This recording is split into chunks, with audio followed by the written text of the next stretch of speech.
제4차 정밀의료사업단 국제심포지엄의 두 번째 세션을 시작하겠습니다. 두 번째 세션의 주제는 Next Generation Sequencing Based Cancer Profiling이 되겠습니다. 이 세션의 좌장으로는 서울대학교 병원의 김태유 교수님을 모셨습니다. 박수로 맞아주십시오. 네, 안녕하십니까.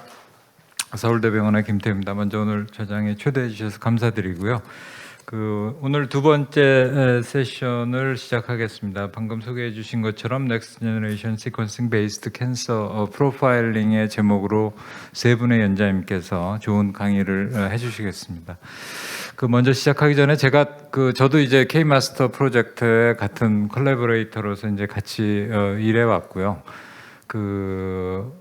그동안 이렇게 지금 한 4년, 이제 아마 금년이 5년째인 걸로 알고 있고, 그동안 이런 K-마스터 프로젝트가 상당히 이제 어려운 여건에서 시작된 걸로 알고 있는데, 좋은 많은 성과를 거두셔서 우리 여기 계신 김혜롱 교수님, 또 박경화 교수님, 또 K-마스터 여러 팀들께 먼저 축하의 말씀을 드리고 싶습니다. 아마 금년이 마지막 해가 되는 걸로 알고 있고, 현재까지 10,000명 이상의 암 환자의 지놈 데이터, 클리니컬 데이터를 만들어서 아마 명실상부하게 우리나라 암 프리시전 메디슨에 아주 좋은 토대를 마련했다고 생각되고요. 근데 이제 이게 과제가 끝나도 앞으로 지속적으로 여러분이 했던 이런 데이터 또 경험, 지식이 계속 발전할 수 있도록 좋은 연구 과제로 이렇게 연계돼서 개발될 수 있기를 희망합니다.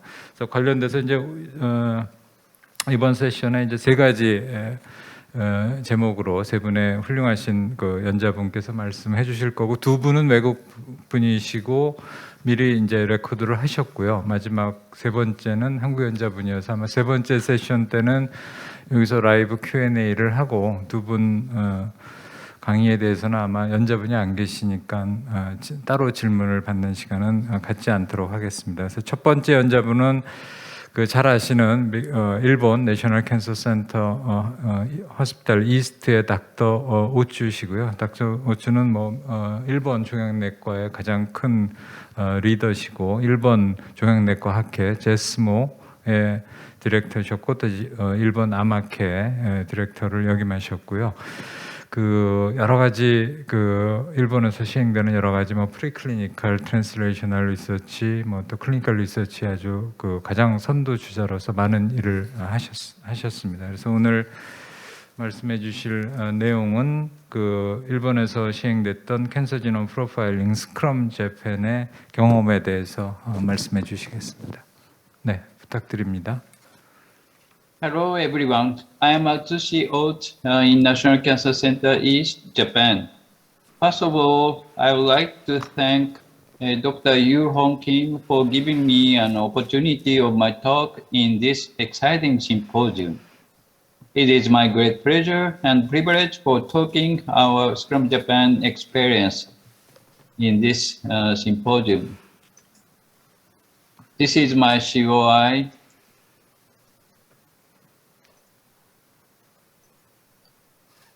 As you know, there are several critical issues in CGP-based precision medicine. Although actionable gene alterations are found around 40 to 50% of patients, number of patients received genotype match trial effective agents are still limited. The second one is that agents showing tumor-agnostic efficacy are still exceptional, and most of the agents revealed different outcomes by organs.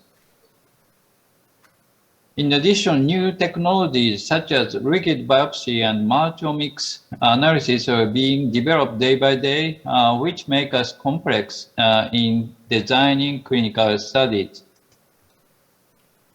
Our SCRUM-Japan was launched in 2015 for providing safe and effective agents for cancer patients promptly. Primary purpose of this project is to facilitate genotype match trial enrollment using nationwide genome screening platform and achieve regulatory approval with healthcare coverage. Firstly, we studied with lung and GI group, and then expanded to all solid tumors since 2019.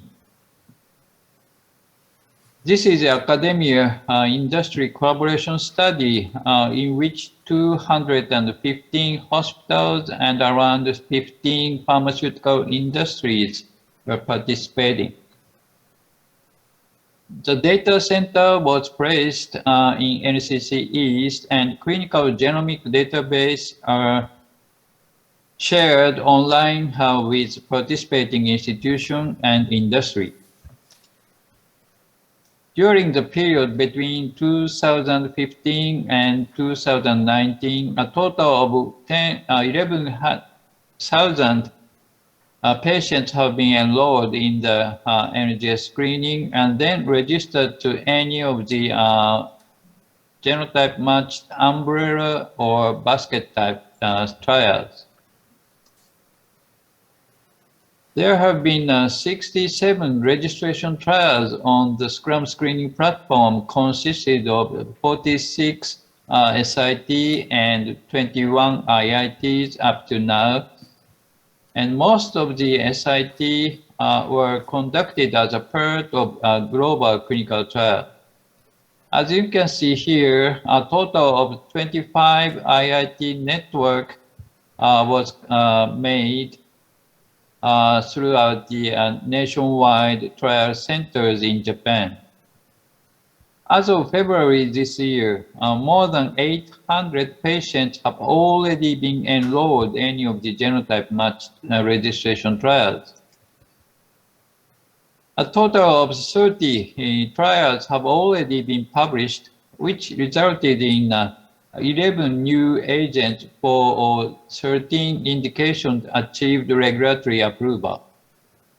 Additional 2 agents are in NDA submission, so approximately half of the agents examined have received regulatory approval with healthcare coverage. On the other hand, only 2 agents achieved tumor-agnostic approvals. Therefore, organ trials may be still mandatory for most of the targeting agents. As seen in several reports from overseas, patients who received the genotype-matched agent showed remarkably longer survival than patients who did not receive it or who had no driver gene in lung cancer patients. Using the SCRUM platform and database, several academic centers discovered new resistant markers and optimizing methods for sensitivity prediction with supercomputer. Another research focusing on new target discovery and detection of resistant gene alteration was launched in lung cancer group last year using whole transcriptome analysis and liquid biopsy. Recently, a new fusion gene was discovered in this study, which was just accepted and will soon be published in Nature. Okay, so various technology developments are rapidly changing the landscape of CGP-based precision medicine. We are flexible for introducing cutting-edge technologies throughout the world, and this is a list of newly developed technologies introduced into our platform, including liquid biopsy, microbiome shotgun analysis, full exome transcriptome analysis, customized liquid CGP panel for MRD detection, and multiplex IHC for tumor microenvironment.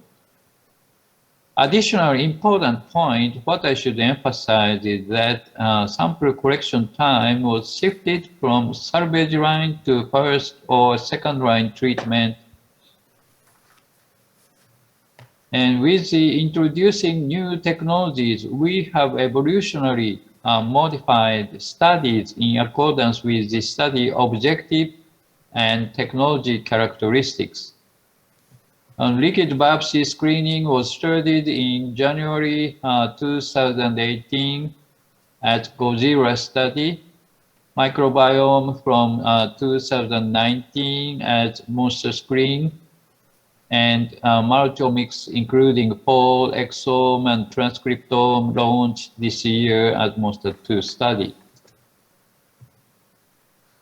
We had conducted a comparative study between tissue and liquid-based CGP in GI cancers with a total number of 5,600 for tissue and 1,600 for liquid CGP test.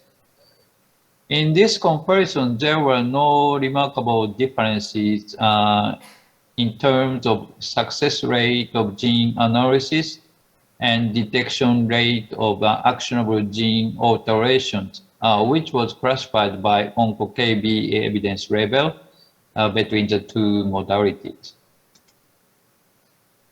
When we look at the data of turnaround time between the two, liquid-based CGP showed remarkably shorter time with around 10 days than tissue-based. These results led to 2 times higher trial enrollment rate in liquid group.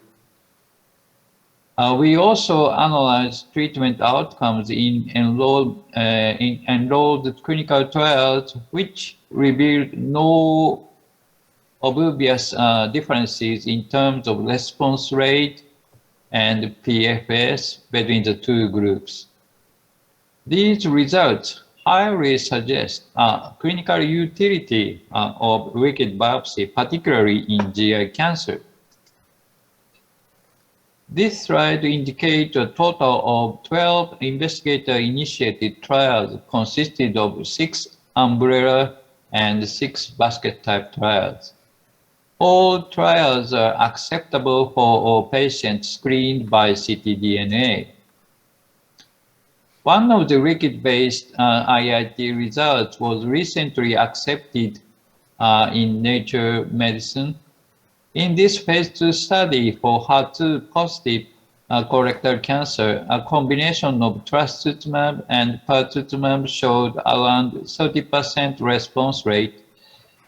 And in the baseline liquid CGP analysis, there were no responses in patients with concurrent gene alteration as seen in the left. When we compare the two patient groups with and without concurrent gene alterations, patients without gene alterations showed significantly better PFS than patients with any of the concurrent gene alterations. In addition, ctDNA also can monitor drug resistance during the treatment due to detection of concurrent gene alterations. 2 years ago, we launched Monster Screen project in purpose of discovering new biomarkers. The project included liquid biopsy analysis just before treatment, mainly at first line and microbiome analysis. Additionally, the subjects were expanded to all solid tumors. This is a schematic view of microbiome analysis, including 16 RNA-seq and shotgun sequences, which is a single biome analysis. Preliminary results of the ICI cohort was recently presented in ESMO last month. Patients planning to treat with any of the immune checkpoint inhibitors were enrolled. And we investigated possible biomarkers, including operational taxonomic unit named OTU, which correspond with the diversity of microbiome and MSI status and blood and tissue TMB status. Patient background are drawn here, and please note that the more than 90% of the patients were treated with ICI alone. Patients with OTU high microbiome revealed higher response rate and significantly better PFS than OTU low patients. Although the number of patients are small, OTU status showed an possible independent predictive marker for ICI treatment in the multivariate analysis. Of course, further confirmation studies are needed.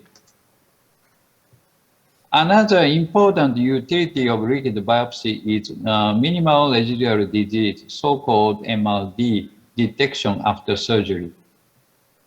For this purpose, we also launched Circulate-Japan using customized liquid biopsy panel in patients with resectable or colorectal cancer. This project is composed of 3 studies. The Galaxy study is the prospective observational study which monitor MRD and post-surgical recurrence by liquid panel. In case of post-operational ctDNA negative, patients are enrolled into Venus study, which compares the standard adjuvant chemo with no chemotherapy. In patients with post-op ctDNA positive, patients received standard adjuvant chemotherapy, and if ctDNA positive continued, patients were enrolled to Untitled study and randomly allocated either additional chemotherapy with FTD TPI or placebo. We adapted the signature assay as shown in this slide. Whole exome analysis in the surgically resected specimen was done and selected 16 top 16 expressed genes from each patient for making a customized liquid panel. The customized panel was adapted for MRD monitoring after surgery. Preliminary results of the Galaxy observational study was published in this year's ASCO meeting. A total of more than 4,000 genes were selected for 400 patients customized panel, and 75% of gene alterations were selected for only one patient.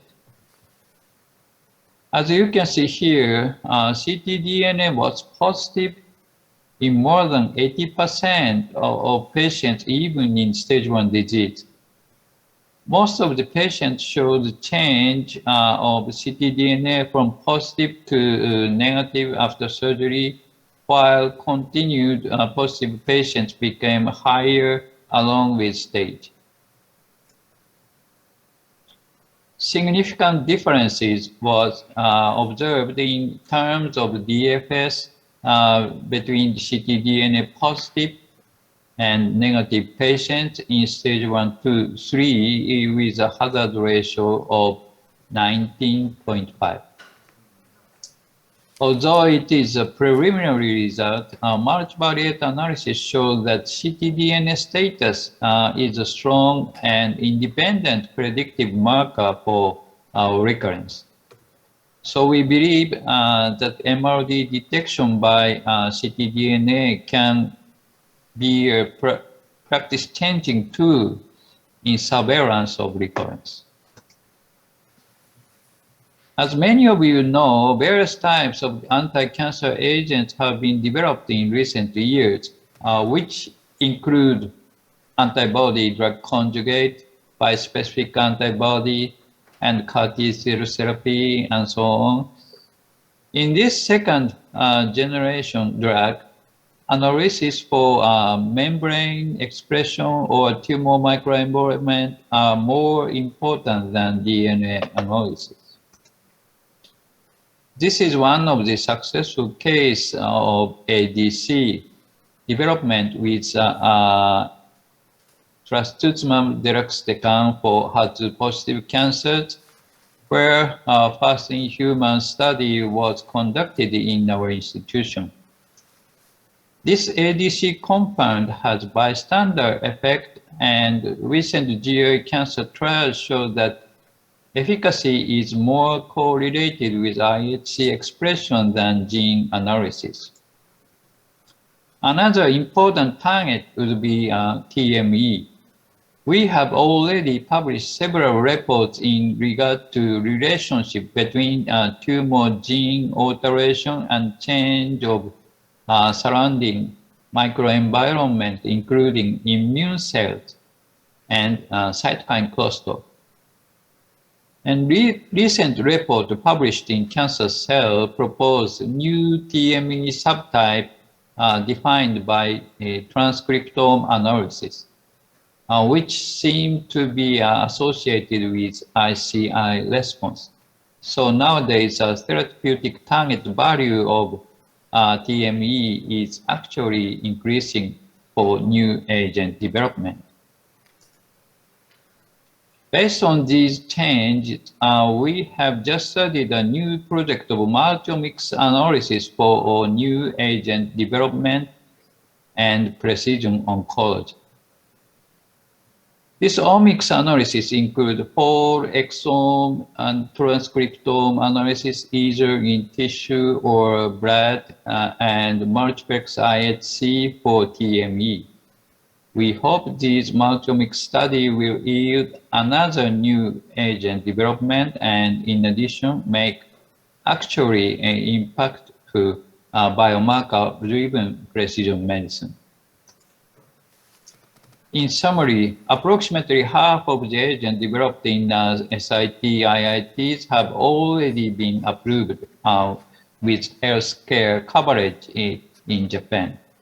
So we confirmed clinical utility of liquid biopsy in the treatments for advanced cancers and MRD detection for post-op surgical recurrence.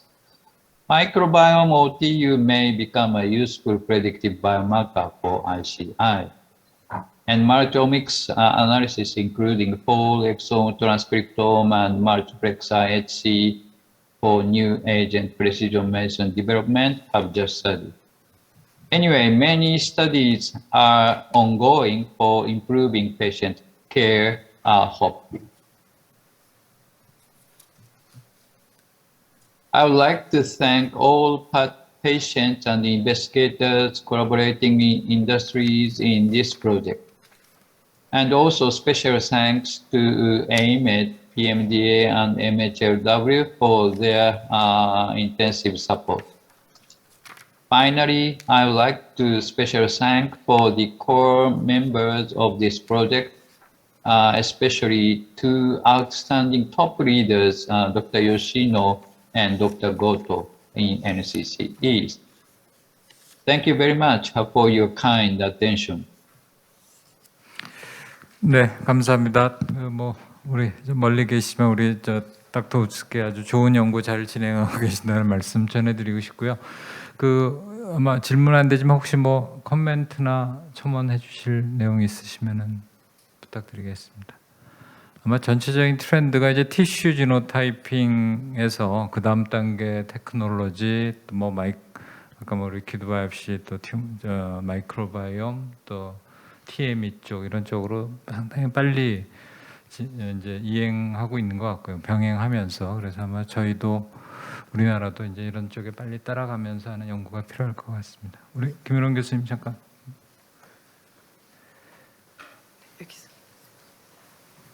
아까 아침 세션에서도 이제 윤건호 교수님께서 좌장을 보시면서 우리나라의 정밀의료 앞으로의 투자 또는 이제 국가가 정치적으로 해야 될 것이 어떤 쪽인지 질문을 주셔서 간단히 말씀을 드렸습니다만은 참 이런 일본이나 미국의 경우를 보면은 왜 그 나라가 노벨 수상자들이 계속적으로 나올 수 있는지를 알 수가 있습니다.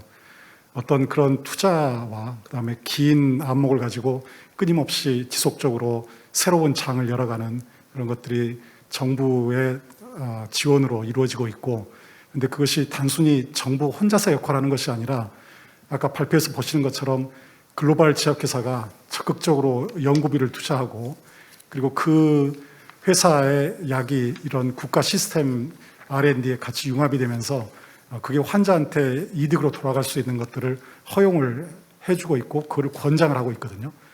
반면에 우리나라는 국가 R&D 자금이 투입되는 것은 거기서 연구자 주도로서의 어떤 성과만 유도를 하고 거기에 국가 R&D 연구 자금을 통해서 어떤 제약회사나 또는 다른 기업체가 수익을 가져가거나 이런 것들을 분리를 해서 자꾸 보는 이런 시각의 차이가 결국 우리 정밀의료의 좀 더 발전을 좀 저해하고 또는 단절되는 그런 결과를 초래하지 않나. 그래서 참 부러우면서도 저희로서는 아쉬움을 느끼는 면이 강합니다. 네, 그런 말씀을 좀 드리고 싶어서 나왔습니다. 예, 감사합니다. 또 그 김원원 교수님도 그렇고 이제 저희 모든 사람들이 동일하게 느끼는 문제고 또 어떤 좀 더 현실적인 해결책이 좀 있었으면 하는 바람이고요. 아마 이런 부분에서 일하시는 모든 분들이 조금 더 진지하게 이런 문제에 대해서 한번 논의하고 또 새로운 개선책이랄까요? 대안을 좀 마련해야 할 그런 상황인 것 같습니다. 네, 그럼 감사드리고요. 두 번째는 조금 다른 주제의 강의가 되겠습니다. 그래서 두 번째 연자분은 미국 바일 코넬 메디슨 디파트먼트 오브 서저리의 닥터 멜리사 데이비스 박사시고요. 닥터 데이비스는 특히 이제 브레스트 캔서 서브타입 스터디를 위한 인터내셔널 센터의 사이언티픽 디렉터고요. 그 바일 코넬 대학에 이고 특히 이제 이분이 이런 레이셜 디스패리티에 따른 여러 가지 지노믹스 또 에피제네틱스 차이에 대한 그런 아마 파이오니어적인 연구를 많이 하신 것 같습니다. 그래서 오늘은 Genomics of Disparity, the Role of Ancestry in Cancer Research. 그래서 아주 포괄적인 제목인 것 같은데 한번 강의를 부탁드려 보도록 하겠습니다. Good morning. Thank you for inviting us to present our work to the 4th Korea Precision Medicine Enterprise International Symposium. I'd like to share with you the theme, Genomics of Disparities, the Role of Ancestry in Cancer Research. My name is Melissa Bonita Davis. I am an Associate Professor and Scientific Director of the ICS-BCS at Weill Cornell Medicine in New York. Here are my disclosures. The emergence of survival disparities across ethnic groups. Historically, white women in the United States have had a higher incidence rate of breast cancer until more recent years. We note that prior to the mid-1980s, it didn't matter if you were Black or white, you'd have the same chance of surviving a breast cancer diagnosis. However, we note that this gap of mortality started to emerge at the onset of standard of care of using hormone-targeted therapies. This revealed many differences in terms of the factors that cause racial disparities in survival. Across these risk factors and mediating factors can exist biological factors, socioeconomic status, as well as exposures and cultural diets and lifestyles. However, when we look at a multivariate analysis, we find that the tumor characteristics of the cancers actually provide a significant percentage of the influence on survival disparities. Key to tumor characteristics in breast cancer are the hormone receptor status. So what I'm highlighting here is something we call triple negative breast cancer, which does not express any of the steroid hormone receptors, nor does it have an amplification of the human epidermal growth factor receptor 2. And 67% of triple negative breast cancer is diagnosed in African Americans here in the US. Unfortunately, triple negative breast cancer actually exists at the worst prognosis end of the spectrum. It is one of the most aggressive forms of breast cancer. And while it is found more frequently in African American women, we also note that having triple negative breast cancer in African American women, especially if it is a non-screen detected version of the triple negative breast cancer tumor, has a bleak survival outcome and significantly lower survival in African American women. And these non-screen detected tumors actually represent not only patients that are not in screening paradigms younger than what would be the guidelines for screening, but also something we call interval cancers, where these are women who are undergoing their mammography screening programs, but they themselves have identified a lump or a symptom that led to a breast cancer diagnosis, also indicating the aggressiveness of this particular tumor type. Because we see this trend more in African Americans, we really need to understand whether or not there are genetic influences that, create this predisposition. Unfortunately, the current status of genomic data in the public domain is bleak where that is concerned. So you see here that the majority of data that currently exists in GWAS studies is of patients and participants that are of European descent, despite European groups not being the majority of the global population. This translates into clinic as having an indication of higher rates of mutations that are unknown, or we call them variants of unknown significance, and therefore they are unactionable. And so we at ICS-BCS attempt to improve clinical tools and close this gap by paying attention to a global perspective. If we look at the global incidence and mortality of breast cancer, we find that Africa, for instance, has the lowest mortality among nations, however, the lowest incidence, however, the highest mortality. And this is similar to the trends that I just described in African Americans versus white Americans in the United States. Interestingly, we also find that if we look at global frequencies of triple negative breast cancer, that nations in sub-Saharan Africa have the highest on the globe. Interestingly, as well, if we look in nations that have mixed populations, we find that the African ancestry component, so African Americans in the United States and Black South Africans in South Africa, for instance, have the highest frequency of triple negative breast cancer in those nations. This all points to a potential that West African ancestry or African ancestry harbors a genetic predisposition. So at ICS-BCS, we collect a multi-ethnic cohort across Africa and the United States, and we measured and quantified West African ancestry and found that across the whole group, which would include people of European, African, and Native American descent, that those who had a higher proportion of West African ancestry also had a higher risk of triple negative breast cancer compared to other breast cancer types. We then fine-tuned this analysis by looking only at African American breast cancer patients, where we see this range of West African ancestry. And in that group, we found that, again, that those that had the highest proportion of West African ancestry also had a higher likelihood of having triple negative breast cancer. So using this global perspective of breast cancer incidence, myself and my partner, Lisa Newman of Weill Cornell as well, who is the chief of breast surgery here, Dr. Newman coined the term oncologic anthropology, and she is the founding and medical director of ICS-BCS. In her work, she found that the incidence of triple negative breast cancer across the continent was actually highest in West Africa. We went on to quantify this as well, comparing regions of North, East, South, and West Africa, and found that nations in West Africa had the highest incidence of triple negative breast cancer. And so now as we consider this diaspora and the world migration pattern, we can start asking the question whether or not there is, for instance, across the African diaspora, which is a unique population given the transatlantic slave trade and the continuous gene flow into generations over centuries, we can continue our investigations looking at whether or not there are African-specific risk alleles.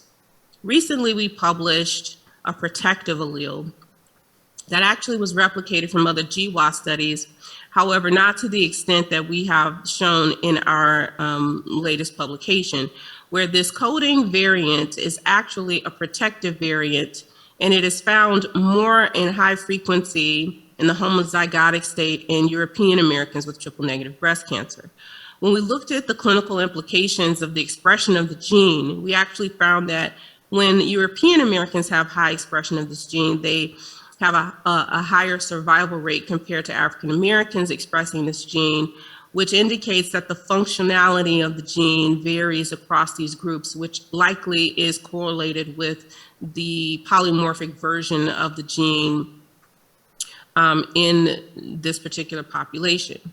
Now, this may translate to a genomic signature. And so another thing that we're doing is employing whole genome sequencing efforts to triple-negative breast cancer, but in a multi-ethnic population. Recently, a paper by Staff et al. Showed the clinical utility of whole genome sequencing in triple-negative breast cancer. So what I'm showing you here is what would be a genomic test result showing that homologous recombination deficiency in triple-negative breast cancer can be measured across a patient cohort. Correlating to this genomic phenotype is a genetic test result where individuals who either have deregulation of BRCA1 through methylation or who harbor monoallelic or biallelic mutations in BRCA are the primary harbingers of this particular homologous recombination deficiency phenotype. We note that this particular set of individuals who have homologous recombination deficiency and these BRCA and other DNA repair gene alleles also have a mutation signature called S3. However, we also note that the large proportion of the tumors that are triple negative that have this homologous recombination deficiency are basal-like. And previously we showed that African Americans tend to have the basal-like version of triple negative breast cancer. And so now begs the question, there's also some individuals who still have this homologous recombination deficiency signature, yet do not have known or pathogenic versions of the BRCA allele. And so we anticipate that these could be, for instance, African Americans who have African-specific versions of BRCA or additional alleles, for instance, in the APOL1 gene, which I described previously. Working with the New York Genome Center in an effort called the Polyethnic 1000, we are busy taking account of the African diaspora within the great city of New York City, known as the melting pot. So here we're showing the vast diversity of ethnic groups, self-reported race groups in New York. The only inclusion criteria is that all of the participants be non-European. And this incorporates efforts across over 16 participating sites and over 40 collaborators, all started by Dr. Harold Varmus and Charles Sawyers at the New York Genome Center.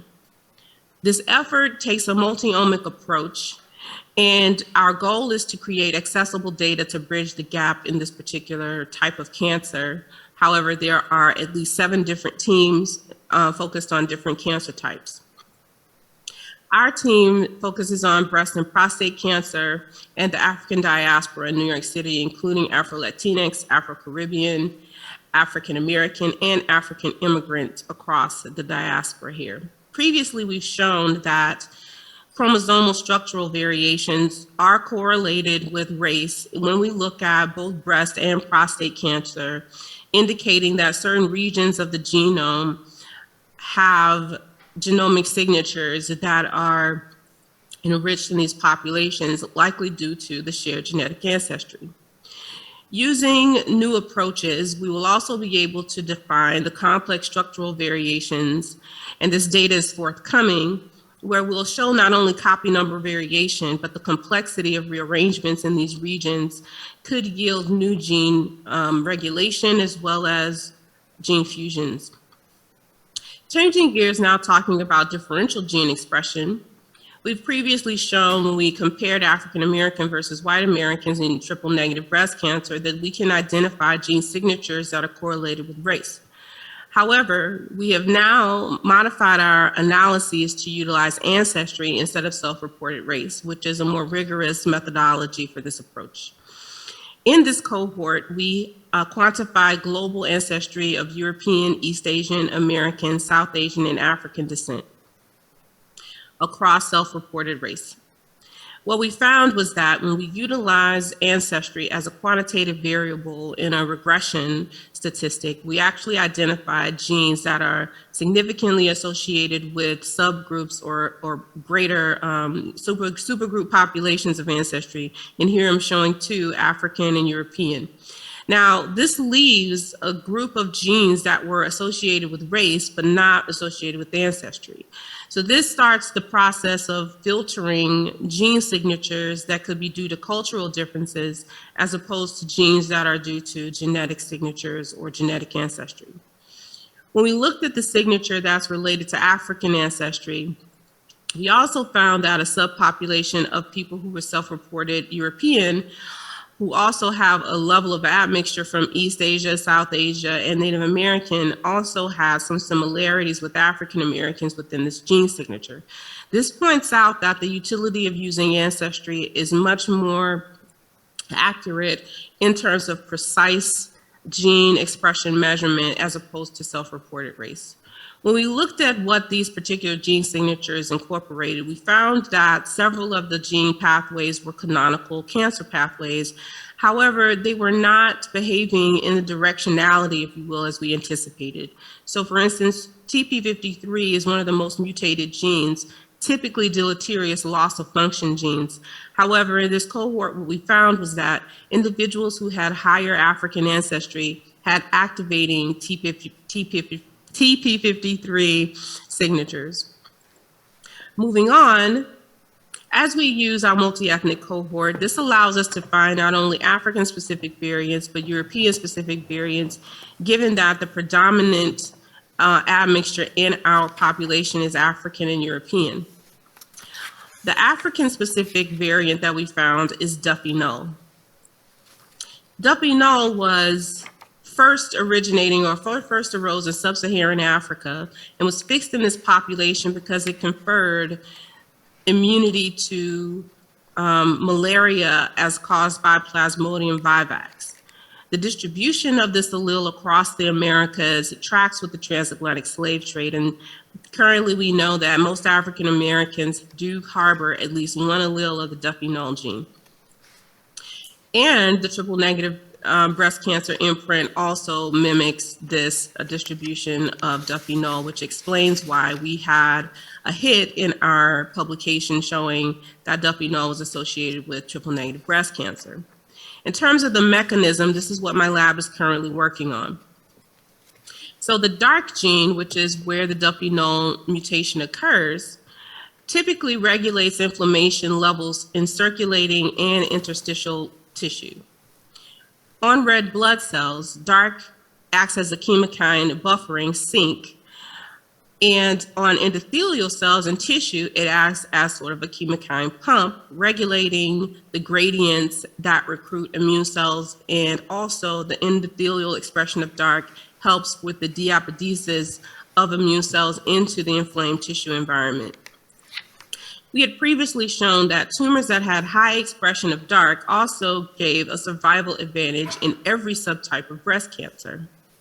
We went on to use a deconvolution algorithm with RNA-seq data and TCGA and showed that the higher the expression of dark in tumors, the higher the tumor-associated leukocyte score, which implies that dark is regulating the infiltration of immune cells.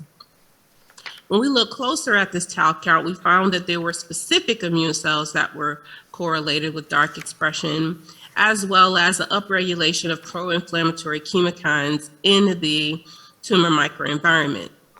The rationale for this being real in clinical settings is that we know from previous work, looking at human genomics or human evolution, that immune cells behave differently in response to the same pathogens.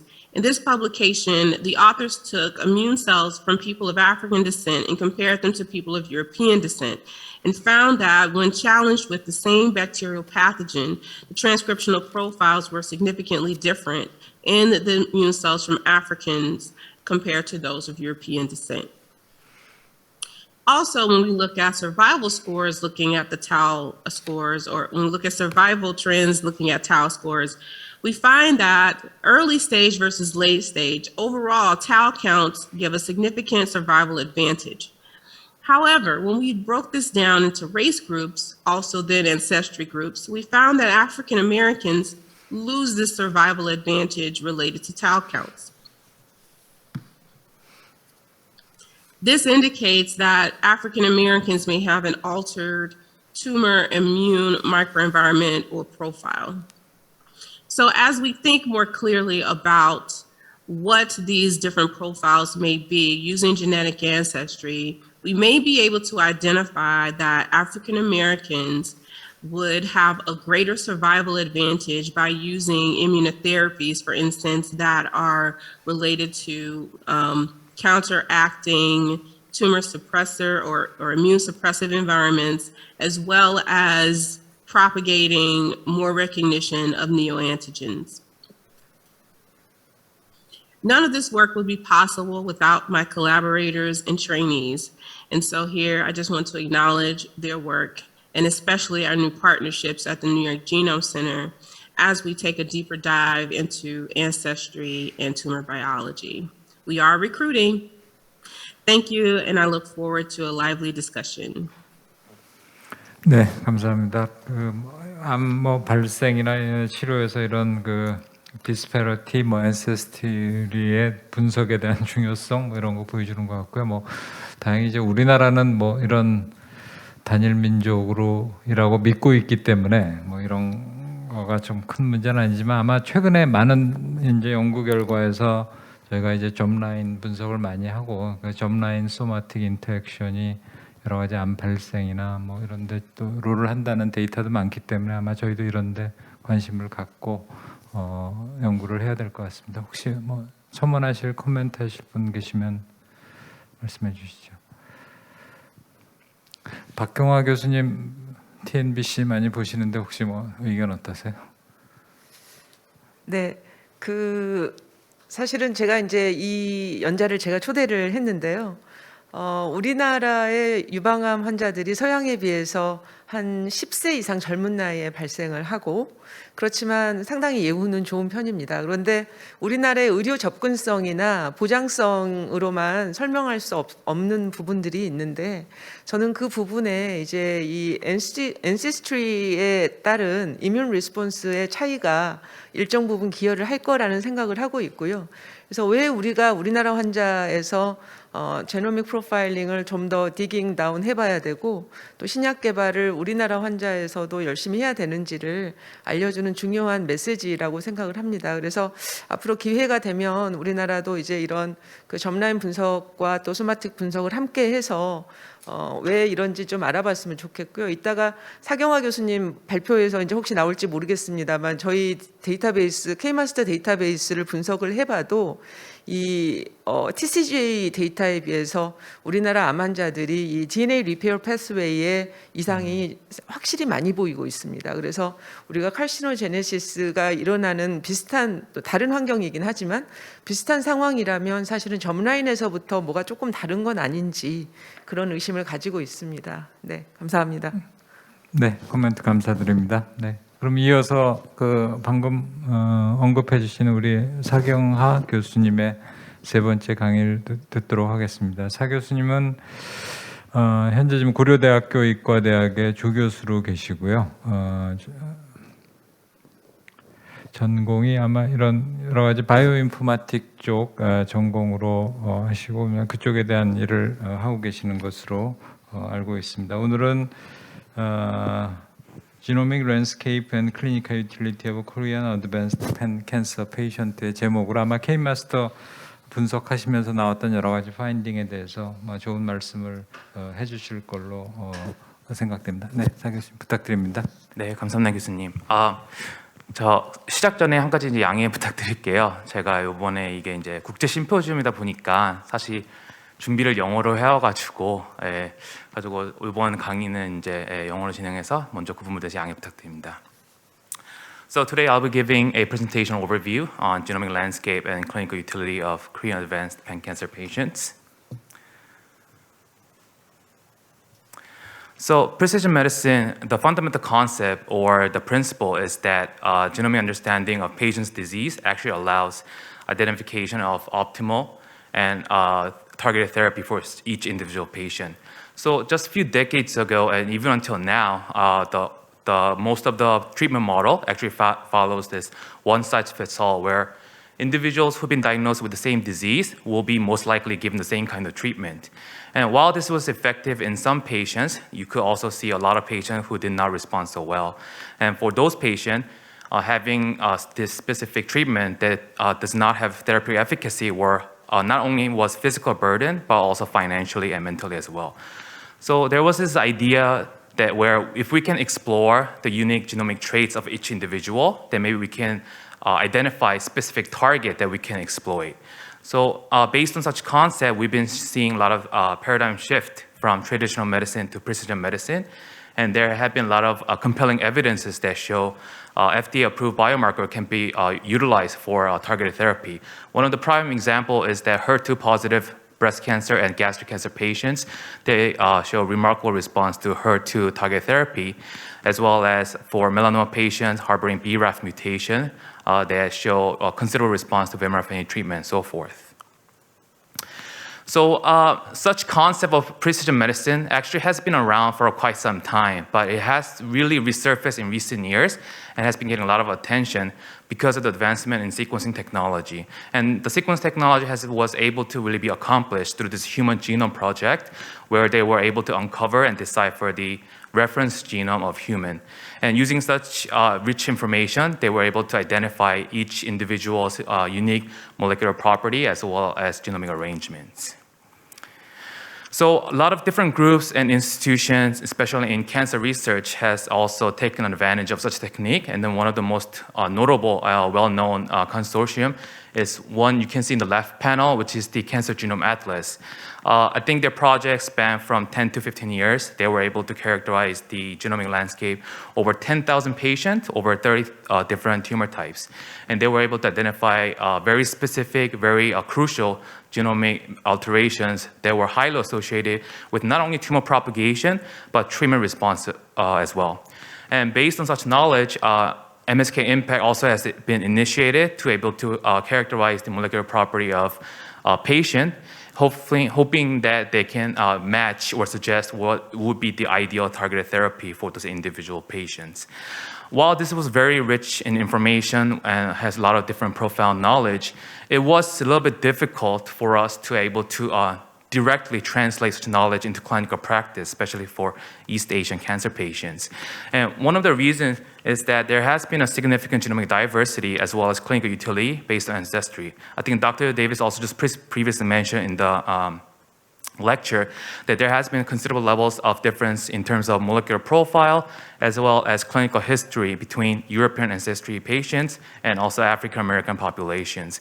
So while such studies have been conducted in a number of different institutions, there has been a lack of approach especially for East Asian cancer patients and Korean patients as well, and which is why I think the K-Master initiative has been initiated. So in the present study, we collected and characterized the molecular property of 4,000 patients. So this is actually 4,028. I think I made a typo on the top slide. But I think Professor Kim mentioned in his slide, they actually completed collecting 10,000. But when we started this project back in 2020, we had a data freeze at 4,000 patients. So today I'm going to only go over the 4,000 patients, but I think this is sufficient size to be able to make statistically strong comparisons. So our cohort comprised of 24 different tumor types, including colorectal, followed by breast, gastric, sarcoma, ovarian, head and neck, lung, and cholangiocarcinoma. And this is the overall mutational landscape of our cohort of 4,028 patients. There's a lot of information here, so I'm going to try to go one by one very slowly. So on the top panel here, so first we tried to see what's the difference in terms of mutational burden based on each histopathological tumor type. And as you can see, they show very consistent levels of mutational difference, and the average and median was roughly around 10 mutations per patient. And the number is quite low because in this study, we utilize mostly target sequencing panels. And while target sequencing panels do not cover as wide as whole exome sequencing, the advantage is that we will be able to go deeply into the actual read depth onto each mutation. I think the average read depth for our sequencing panel was roughly around 650 to 700, which was able to identify mutation at a very subclonal level. And among them, we were able to also identify a number of patients who showed micro instability. And then I think, has some high clinical application because recent studies have shown that patients with microsatellite instability or high tumor mutation burden are actually respond very well to immune checkpoint blockades. And prospective clinical sequencing could potentially identify patients who are maybe the beneficiary of such immunotherapy. And when we look at all the important essential genes that are associated with cancer, we found the mutation in TP53 was the most prominent and prevalent event, followed by APC, KRAS, and PIK3CA. And we also found some mutations that are highly specific to each tumor type, such as BRAF being highly specific to thymic cancer and melanoma patients, and also PTEN being highly specific to endometrial cancer as well. And then next, we wanted to find or explore the etiology of each tumor type, so we conducted and performed mutational signature analysis. And as a result, as you can see here on the bottom panel, we found the signatures that are associated with aging were highly dominant in all tumors. And also another interesting we found, and Professor Park just mentioned briefly, we found that signatures that were associated with DNA repair mechanism, such as double-strand break and mismatch repair deficiency, were highly enriched in our cohort as well. And in addition, we also found some tumor-specific mutation signatures, such as smoking in lung cancer, and UV and alkylating agent signatures in melanoma, and aflatoxin in liver cancer. So a lot of the observation and findings here, they are pretty consistent with what was previously reported, and this gives us a good validation of our cohort. But at the same time, there were few differences, such as, we just found that mutation repair, so signatures were highly enriched in ours compared to the TCGA, which I'm going to go a little bit deeply into the next figures. So after checking all the mutations at individual gene level, we wanted to find how they're affected at pathway levels. So we performed unsupervised clustering of each individual patient based on presence or absence of a mutation that correspond to each canonical oncogenic pathway. And then as a result, we found 7 different distinctive clusters. Cluster 1 were composed of patients harboring multiple mutations that affect a lot of different pathways. But majority of the patients, they're profiled by a mutation that only target one specific pathway. And this gives us an idea that dysregulation in one pathway may be sufficient to actually drive and start tumor progression. And then another interesting that we found in our study was that we found a patient in cluster 6 where they did not harbor any mutation that correspond to the major oncogenic pathway. And this gives us an idea, maybe another genomic or epigenomic approach is responsible for driving these tumors, such as epigenetic regulators or post-translational modification and so forth. And next, we wanted to find the inner relationship and then dynamic interaction among many pathways. So for that, we actually built a Bayesian network probabilistic model and found that some of the pathways, they were actually highly co-enriched with each other. For example, we found the RTK pathway was highly enriched with RAS, TGF-beta, cell cycle, and PI3 kinase, and this gives us a potential combinational approach. But at the same time, we also found some pathways that were highly mutually exclusive.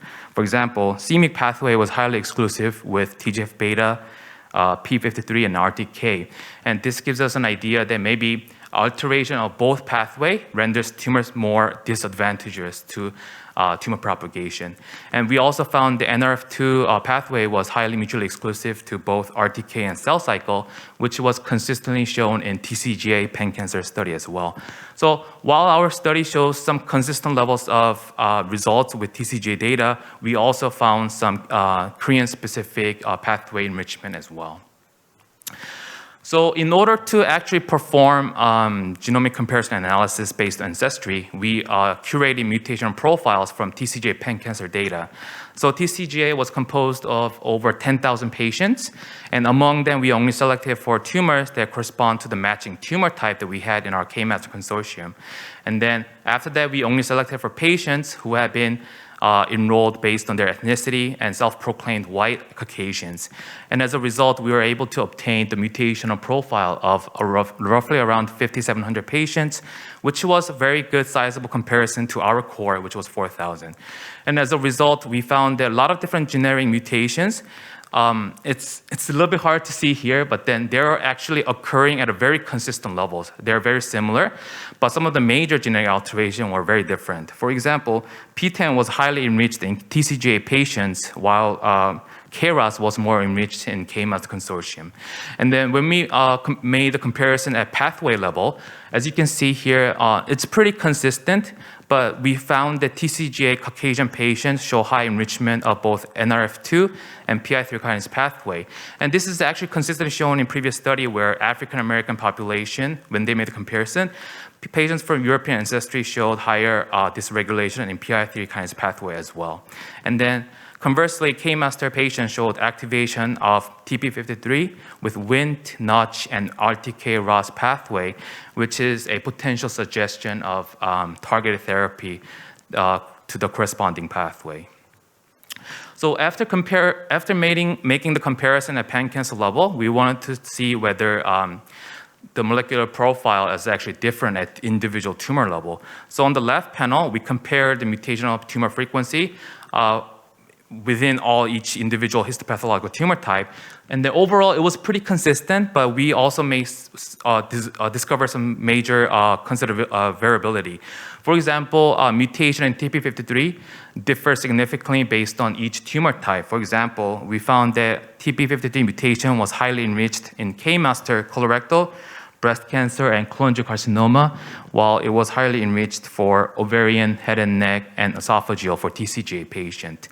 And also we found several distinctive traits such as BRAF mutation being highly occurring in melanoma patients for TCGA, while cholangiocarcinoma patients were highly showing both TP53 and KRAS for our patients. And then we made the comparison at both pan-cancer and individual cancer level, and we found a lot of the mutation that were highly consistent between comparison at pan-cancer as well as individual tumor level, except for several mutations such as TP53, as you can see here. And then for TCGA patients, we saw increased levels of mutations in BRAF, PTEN, and GATA3, while K-master patients saw high dysregulation or genetic aberration in APC, AR, and KRAS. And here we made a lot of observation of significant difference, but we wanted to focus on two main differences between our cohort and TCGA, which was we found that our cohort were mainly enriched for mutations that are encoding for mismatch repair deficiency, which are MSH3, 6, 5, 2, and MLH1. So this is actually consistent with our previous speculation where K-master cohort were highly enriched for mutational signature that were associated with DNA repair mechanism. So based on these results, we think and believe that Korean cancer patients may have largely propagated from impairment of DNA repair mechanism, and I think that is something that we can exploit in terms of patient treatment. And another thing that we wanted to convey in this study is that cholangiocarcinoma patient in our cohort showed high activation of both KRAS and TP53 compared to TCGA. So there have been several studies previously that really explore the mutational profile of cholangiocarcinoma, and that they found that a lot of the chromatin remodeling genes, such as IDH1, BAP1, and PBRM1, were highly enriched. However, in our cohort, we did not see such notable distinction despite this different histopathological subtype. So in order to confirm our results, we actually curated additional mutational calls from different data sets, including MSK Impact and HSH, which is Shanghai Hospital, China. And as a result, consistently we found that these three key remodeling genes, including IDH1, they were highly enriched in MSK Impact as well. So this gives us a good idea that genomic diversity does exist between patients from European ancestry to East Asian cancer patients.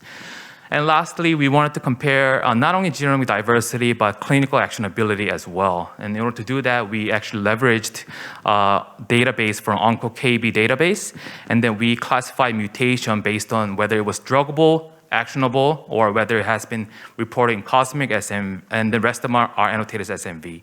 So as you can see, the top panel is our cohort, K-master, and then the bottom is a TCGA cohort. And the druggable mutation level is pretty consistent. Thymic cancer, breast cancer, endometrial cancer shows the highest levels of druggable mutations. And some of the tumor actually show very similar profile in terms of clinical actionability, such as breast cancer and colorectal. But we also did find some significant difference where ovarian cancer and some kidney renal cell carcinoma show a very distinctive difference in terms of clinical actionability. And when we look at all the mutation with specific domain, we found that BRAF mutation in V600E was highly enriched only in TCGA, but not in our cohort. And I think this is very clinically significant because there are several inhibitors and treatments that specifically target this domain, and we believe that this is not suitable for the treatment of Korean cancer patients. And on the other hand, we also found that KRAS mutations were highly enriched in our cohort. And lastly, when we compare all the BRAF mutation or BRAF mutated patients, we found the number of patients that were highly had the mutation at V600E domain was highly enriched only in TCGA, whereas only 26% of the patients in our cohort were made up of BRAF V106E mutation. So there are a lot of different observations here, but because of the limited time, I won't be able to go through in this session. But once we hope that this manuscript can get published soon, and then have an opportunity for people to really explore in terms of East Asian cancer treatment. And lastly, I'd like to thank all the members of our lab for preparing and processing all the data, helping with analysis and discussion, and all the members of the K-Master Consortium who really helped collecting and generating such a valuable resource, and also both Professor Kim and Park for initiating, supervising, and helping with this project. Thank you.